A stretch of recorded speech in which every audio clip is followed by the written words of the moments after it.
Esta época de fin de año estamos convocando a amigos que tenemos en las distintas áreas de la municipalidad para que nos cuenten cómo le fue este año en su trabajo, y hoy le toca el turno a Mariano Valli. Bienvenido, Mariano Valli, de la parte de Dirección de Ambiente, acá en San Andrés de Giles.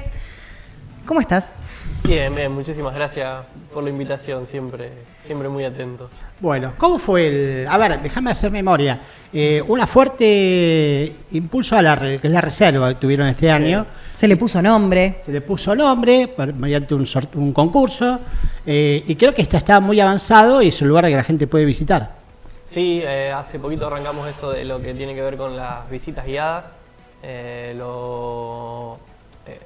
Es un desarrollo, me parece importante, empezar a dar a conocer ese espacio natural que tenemos, que si bien está muy dedicado a lo que es la conservación, entonces no está abierto al público el 100% del tiempo, sí está abierto a que puedas coordinar una visita guiada y ahí vamos a recorrer los senderos que se pueden recorrer, por los espacios donde no afectamos esa conservación, si querés, a la que queremos llegar, que por ahí sí puede estar más dedicada a la parte de lo que tenga que ver con la investigación y con laburos propiamente dichos de conservación, y no contando con mostrar el espacio, pero sí hay lugares que se pueden visitar, que se pueden recorrer y que hay una historia natural que cuenta ese espacio y una historia cultural también, me parece, que cuenta ese espacio que está disponible para todos los vecinos de San Andrés de Giles. ¿Cómo están manejando el tema de las visitas?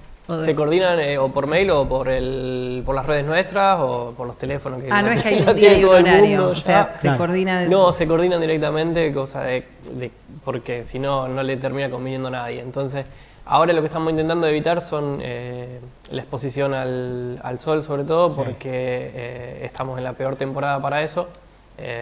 Y estamos hablando de un pastizal donde no hay muchos lugares de sombra. Entonces, lo ideal es recorrer en horarios donde ya la exposición, sobre todo al UV, baja. Claro. Bueno, la construcción del sendero ayuda mucho para eso, ¿no? Sí, el sendero, el que hoy está construido, tiene que ver con una accesibilidad, si querés, a personas sobre todo con discapacidad, sí, pero también a gente que tenga un cochecito, a eso, ese sendero, digo, ese de concreto. Y ese es periférico nada más, ese va por alrededor de una parte de la reserva. No son los senderos que se meten por adentro de la reserva y que te permiten llegar a distintos lugares de la reserva y a distintos lugares de conservación que tiene ese espacio. Mucha gente mayor ya me cuenta que eso se llamaba el Anchito García y que era la pileta de muchos chicos de San Andrés de Giles. ¿La parte hídrica no se pudo recuperar? Se va recuperando bien, de a poco. Yo creo que tiene que ver sobre todo con las grandes lluvias, pero bueno, se viene trabajando y sobre todo desde la comisión intentando impulsar un poco esto de la recuperación del cuerpo de agua. Sobre todo de que tenga agua ese cuerpo que estaba seco. Se viene trabajando con ir poniendo distintas barreras y sobre todo trabajando los meandros originales que tenía ese cuerpo de agua para que el agua se vaya reteniendo a medida que va transitando su paso hacia el arroyo de Giles, que es donde desemboca. Bien. Bueno, eso podríamos decir que fue uno de los temas del año, el gran impulso, el nombramiento, las dos cañadas, es que se llama la reserva. ¿Qué otros ítems podría...? Siento que te fuimos haciendo muchas notas durante el año. Hablamos del tema de la poda de árboles, de que la gente no puede cortar sus árboles en la vereda, pero sí que puede solicitarle al área de ambiente si necesita poner algún árbol. ¿Han tenido ese tipo de solicitudes de gente que diga, che, tengo mi vereda, Giles le faltan un montón de árboles? Sí, le falta muchísimo. Nos falta sombra. Muchísimo arbolado falta en San Andrés de Giles. Este año... si querés, infraestructura verde se reorganizó. Estábamos muy separados, teníamos poca gente trabajando en arbolado, muchas trabajando en lo que eran los espacios verdes, si querés, y sobre todo corte de pasto. Tuvimos un problema muy grande, que es que el Estado Nacional abandonó la colectora directamente. Eso todavía no se pasó a la municipalidad.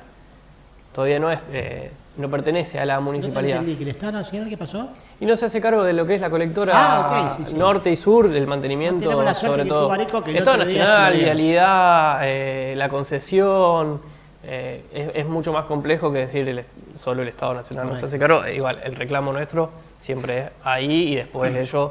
¿Por qué? Porque es ruta nacional, no por otra cosa. A ver, te contaba, el otro día nos enteramos que el Estado le dio a Santino Areco lo que era la Rex Ruta 8, ¿no? O sea, que, claro, lo que tendría que pasar acá con la 7, ¿no? Claro, que es lo mismo que nos sucede acá. Debería pasarnos, nos lo deberían pasar eso, todavía no se concretó. Sin embargo, nosotros, ya en un momento, Miguel toma la decisión de, bueno, hagámonos cargo de esto, empecemos a mantenerlo nosotros, claro, el espacio.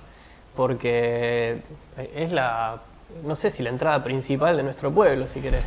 Y es como la gran foto, el que viene por la Ruta 7, es la entrada y tal es lo primero que ves de la ciudad. Y más allá igual de esa imagen que uno le puede dar a los de afuera, terminan siendo esas zonas grises que el que transita la colectora la usamos también todos los gilenses, para ir a caminar, para dar la vuelta al perro, para estar un rato. Cuando hicieron el desvío, siempre dijimos, no va a pasar más nadie por acá. Y no, pasa un montón. No, pasa un montón de gente, se usa muchísimo.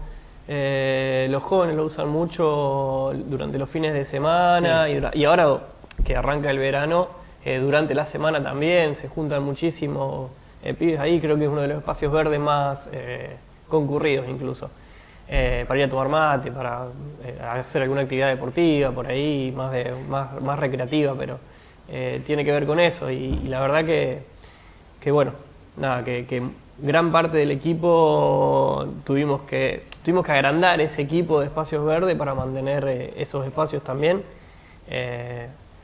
Entonces, y además empezamos a trabajar muchísimo más esto que contaba Mila, que tiene que ver con los mantenimientos del arbolado,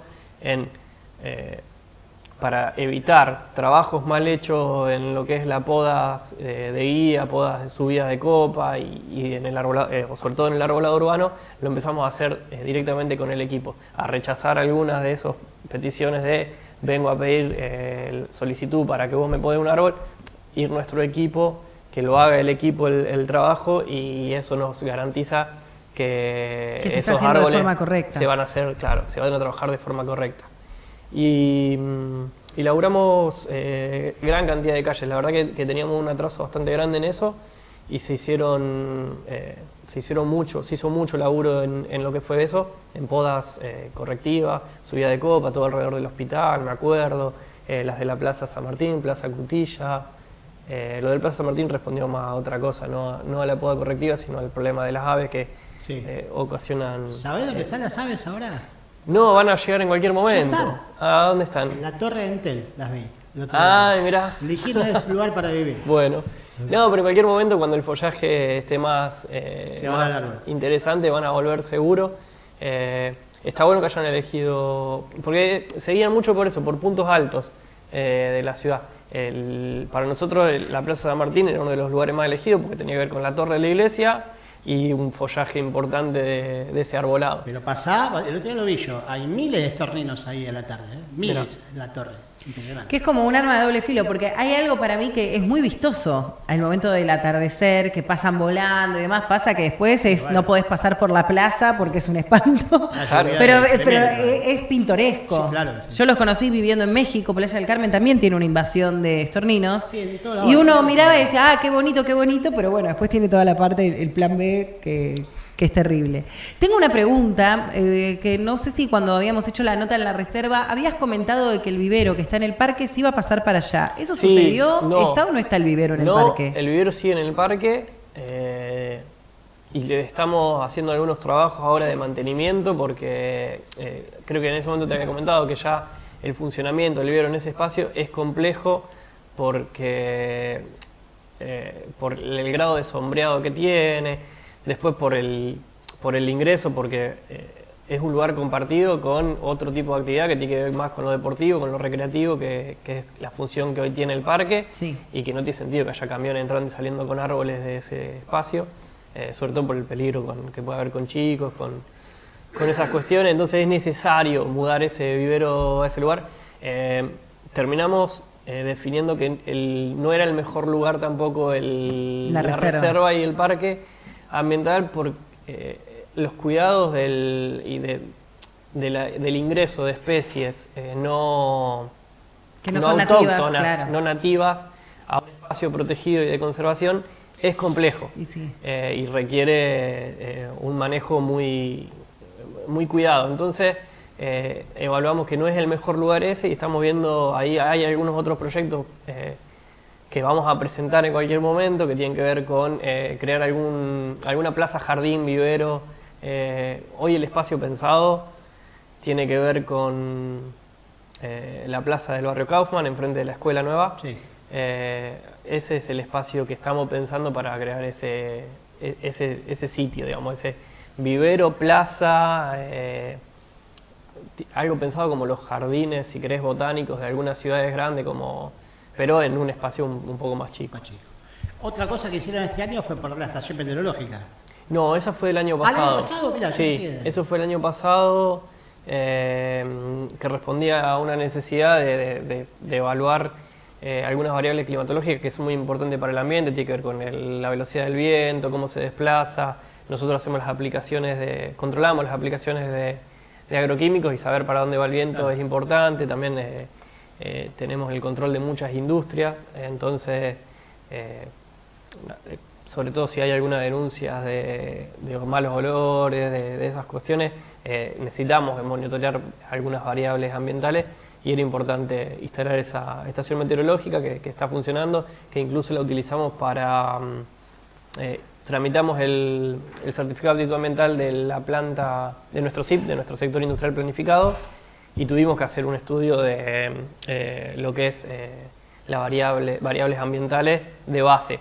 Y la estación meteorológica, la verdad que nos sirvió para eso también. Mariano, objetivos 2026, o si tuvieras que cerrar el 2025 diciendo, bueno, ¿qué tal fue el balance y qué cosas quedan para el año que empieza? Y el balance, venía siendo bueno por estas cuestiones, porque logramos darle una estructura a esto, si querés, de la infraestructura verde, sentar bases de eso, de empezar a pensar el arbolado urbano o los espacios verdes ya no como un decorado de nuestra ciudad, sino como parte de la infraestructura que le presta servicio a los vecinos, y eso fue a través de la creación de este equipo nuevo de espacios verdes, mucho más grandes, mucho más con mejores herramientas, con más herramientas, y al que necesitamos seguirle poniendo herramientas y distintos y teoría también. Teoría también digo porque hace poquito se jubiló José Ponti, que estuvo al frente de mucho tiempo de lo que es el arbolado urbano de San Andrés de Giles, y eso hay que reemplazarlo por una nueva cabeza que también tenga altura, pensado, claro, y que tenga pensado el arbolado de San Andrés de Giles de la forma que lo tenía también José. Entonces, no son solamente herramientas físicas y materiales, sino también... el recurso humano. Recurso humano. Igual tenemos un gran equipo de espacios verdes que trabaja muchísimo. Y bueno, algo que habíamos empezado a trabajar el año pasado, con algunas reuniones que yo venía teniendo con el Ministerio de Ambiente, con Daniela, que es una compañera de militancia toda la vida, de la Cámpora, obviamente, del Frente Ambiental de la Cámpora, porque necesitábamos adquirir algunas herramientas importantes para San Andrés de Giles, sobre todo el camión que llegó hace poquitito, sí. El camión de secos que vino de la mano de eso. También Miguel fue una de las cosas que cuando nos juntamos nos dijo que lo necesitábamos. Una política importante de emergencia ambiental que tiene San Andrés de Giles es el reemplazo paulatino que se está haciendo con todo lo que es la iluminación, pasar a una tecnología LED que nos permite bajar muchísimo el consumo de nuestra ciudad. Eso también llegó ahora hace nada, llegaron 50 lámparas, eso te permite iluminar más o menos 25 cuadras nuevas y hacer ese cambio de la lámpara de sodio como por la lámpara LED, que no solo es por una cuestión de seguridad y de mejor iluminación, sino que tiene que ver también con eso, con reducir muchísimo los costos y el gasto de energéticos, ¿no?, que tiene nuestra ciudad. Eso llegó hace poco, hace nada, se entregó junto con las casas y por ahí quedó un poco ahí escondido, pero la verdad que adquirimos un montón de distintas herramientas para la dirección de ambiente que la verdad que mejora muchísimo la gestión en nuestra ciudad. Nosotros estamos en un escenario grave de cambio climático, a pesar de que lo nieven, es evidente el escenario en el que estamos transitando y ahí, ante eso, las distintas ciudades y la nuestra sobre todo ha tomado medidas que tienen que ver con la mitigación de ese cambio climático y por eso esto de pensar la infraestructura verde, de empezar a trabajar el arbolado, porque sabemos que capta gases de efecto invernadero, los mayores controles a grandes generadores de gases de efecto invernadero y grandes consumidores de energía, si querés, que eso no lo hacemos solo nosotros, digo, eso pasa a nivel regional y a nivel provincial, y además medidas de adaptación. En un escenario de cambio climático vos tenés que adaptarte a eso también. Entonces, no sé, lo que no parece una medida muy amigable para el ambiente, que tiene que ver, no sé, con la canalización del arroyo, en realidad es una medida necesaria de adaptación al cambio climático, porque podemos sufrir una inundación. Claro. Entonces, me parece que esas cuestiones que se fueron llevando adelante y que por ahí pasan desapercibidas, a veces está bueno también poder ponerles el porqué que hay detrás de eso, para que se entienda que cambió la mirada también en San Andrés de Giles, me parece, desde que aparece esta decisión de crear una dirección, en donde básicamente el ambientalismo es un anexo a la política, que está lindo decirlo y que lo tenemos y que está bueno, o es una mirada política. Y yo creo que va más por este lado hoy en San Andrés de Giles y tratamos luchamos y militamos cada día eso, de hacer entender que muchas veces las soluciones son ambientales a problemas ambientales. Mariano, gracias por venir, gracias porque siempre que te convocamos, acá en la planta, en la reserva, donde sea, vos estuviste. Hemos paseado por todos lados este año con amigos. Sí, bueno, feliz año para vos. Dale, muchísimas gracias, feliz año para ustedes y para toda la audiencia también. Bien.